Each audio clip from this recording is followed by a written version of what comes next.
என்னது ₹1 கொடுத்து கேஆர்எம்ல வீடு புக் பண்ணா ஒரு கார் ஃப்ரீயா? உடனடியா போய் புக் பண்ணுங்க. 35 தான் இருக்கு. ஆனா என்கிட்ட வந்திருக்கிற அப்ளிகேஷன் 3500 அப்ளிகேஷன். அது மாதிரி நம்ம மாவட்டத்தில் இருக்கிற ரேஷன் கடை எண்ணிக்கை 48 நம்ம மாவட்டத்துக்கு மட்டும். ஆனால் வந்திருக்கிறது 4000க்கும் மேற்பட்ட விண்ணப்பங்கள் வந்திருக்கிறது. அதில் என்ன செய்திருக்கோம்னா ஒன்றிய செயலாளர், நகர செயலாளர், பேரூர் செயலாளர், அது மாதிரி சேர்மன், கட்சியில் முக்கிய பொறுப்பில் இருக்கிறவங்களுக்கு ஒன்று இதில் அல்லது அதில் கொடுத்துருக்கோம்.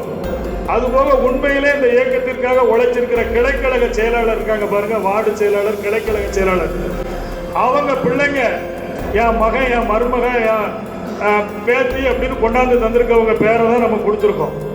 அரசு பணியை திமுக நிர்வாகிகள் கூறு போட்டு விற்பதா சொல்லி மாவட்ட செயலாளரான சிவபத்மநாதன் பேசினதா சொல்லப்படுது. என்ன நடந்தது அப்படிங்கிறத இந்த வீடியோவில் விரிவாக பார்க்கலாம். தென்காசி மாவட்டத்தில் 38 ரேஷன் கடை விற்பனையாளர் பணிக்கும் 35 கிராம நிர்வாக உதவியாளர் பணிக்கும் எழுத்து தேர்வு மற்றும் நேர்முக தேர்வு நடைபெற்று வருது. இந்த ஒரு சூழலில் தென்காசியில் திமுக பொது உறுப்பினர் கூட்டம் மாவட்ட செயலாளரான சிவபத்மநாதன் தலைமையில் நடந்ததாக சொல்லப்படுது. இந்த ஒரு கூட்டத்தில் ரேஷன் கடை பணியாளருக்கான காலி பணியிடங்கள் 48, ஆனால் அதுக்கு 4000க்கும் மேற்பட்ட விண்ணப்பங்கள் வந்ததாகவும், அதே மாதிரி கிராம நிர்வாக உதவியாளர் காலி பணியிடம் 35, அதுக்கும் 3500க்கும் மேற்பட்ட விண்ணப்பங்கள் வந்ததாகவும் சொல்லப்படுது.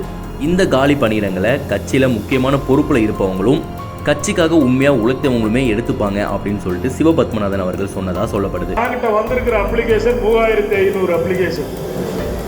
அது மாதிரி நம்ம மாவட்டத்தில் இருக்கிற ரேஷன் கடை எண்ணிக்கை 48 நம்ம மாவட்டத்துக்கு மட்டும். ஆனால் வந்திருக்கிறது 4000க்கும் மேற்பட்ட விண்ணப்பங்கள் வந்திருக்கிறது.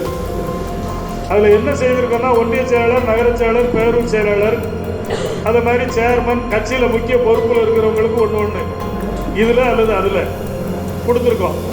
அதுபோக உண்மையிலே இந்த இயக்கத்திற்காக உழைச்சிருக்கிற கிளைக்கழக செயலாளர் இருக்காங்க பாருங்க, வார்டு செயலாளர், கிளைக்கழக செயலாளர், அவங்க பிள்ளைங்க என் மகன், என் மருமகன்